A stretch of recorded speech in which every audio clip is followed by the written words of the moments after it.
mês de outubro é conhecido também como Outubro Rosa, momento em que vários prédios aqui do Brasil e do mundo, sejam privados ou públicos, ficam na cor rosa. É uma luta, né, de combate ao câncer, de prevenção.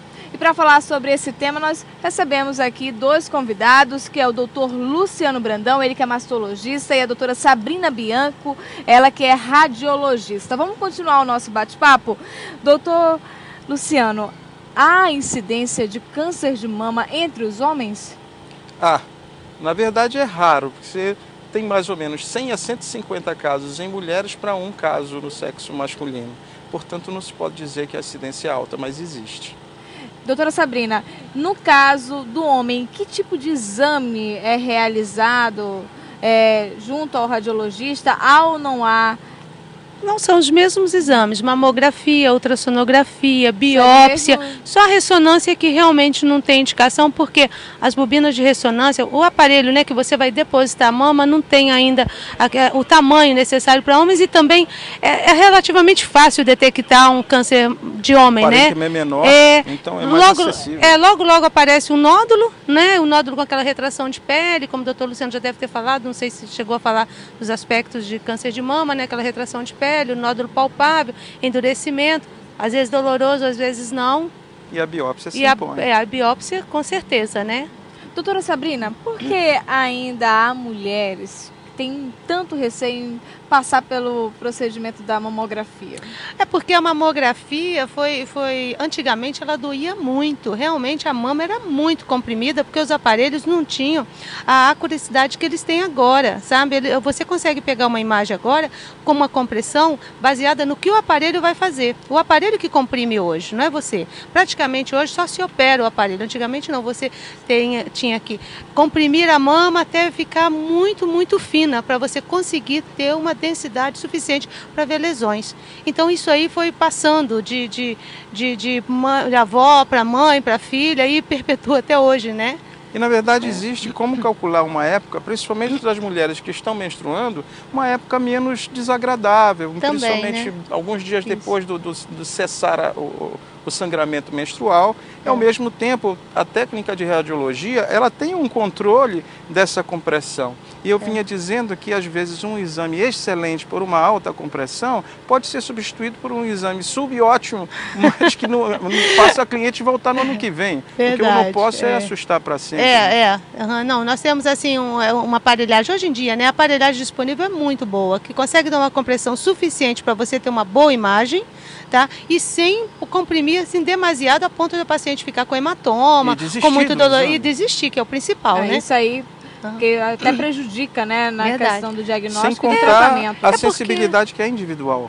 Porque se ela fizer também, se ela não fizer o exame anual, não tem valor como diagnóstico, como prevenção, né? Diagnóstico precoce. Tá? Certo. Doutor Luciano, e a gente falou no último bloco em relação à questão da mulher, né, gestante, a possibilidade de um diagnóstico de câncer de mama. Agora, uma mulher que ainda não engravidou e teve aí o diagnóstico de um câncer de mama, conseguiu superar, ela pode ter filho?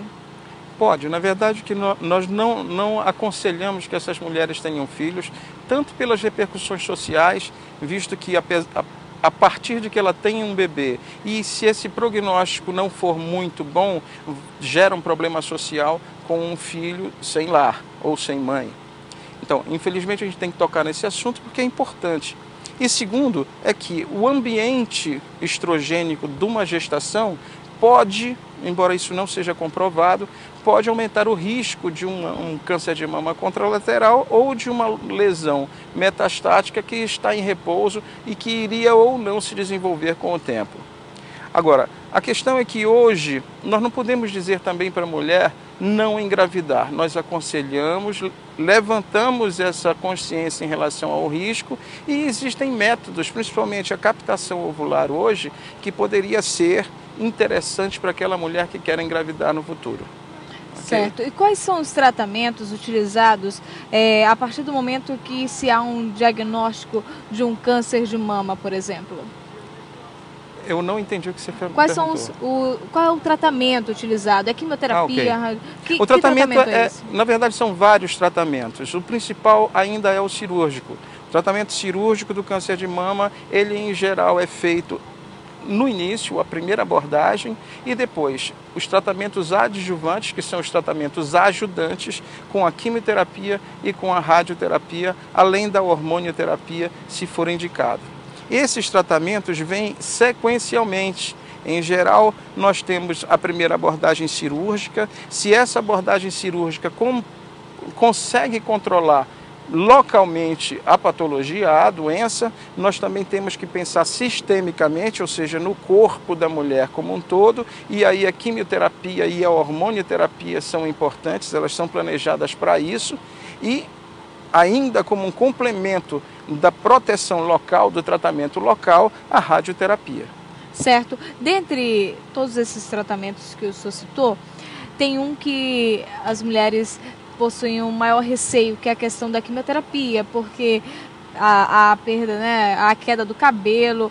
Há uma equipe lá no SECOM envolvida, seja de assistentes sociais, de psicólogos, para ajudar nesse momento tão difícil, até porque a mulher é muito feminina, né, gosta do cabelo, gosta de sempre estar bonita, e a partir do momento que não sente mais, né, não toca mais, pinta um certo desespero em algumas. De certa maneira, nós tentamos preparar essas mulheres, sempre dizendo verdades, tentando preparar para as coisas que realmente vão acontecer. A quimioterapia cai cabelo? Cai.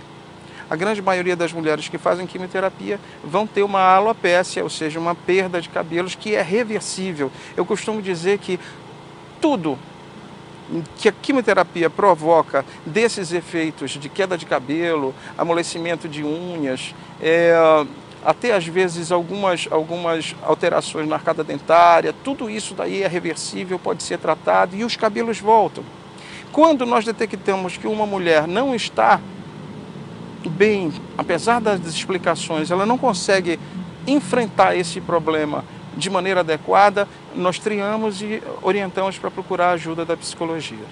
Tá certo, nós vamos a um breve intervalo. Você, telespectador do Amazon Sat, não muda de canal. Nós voltamos já já com o Amazônia em Debate, falando sobre o Outubro Rosa.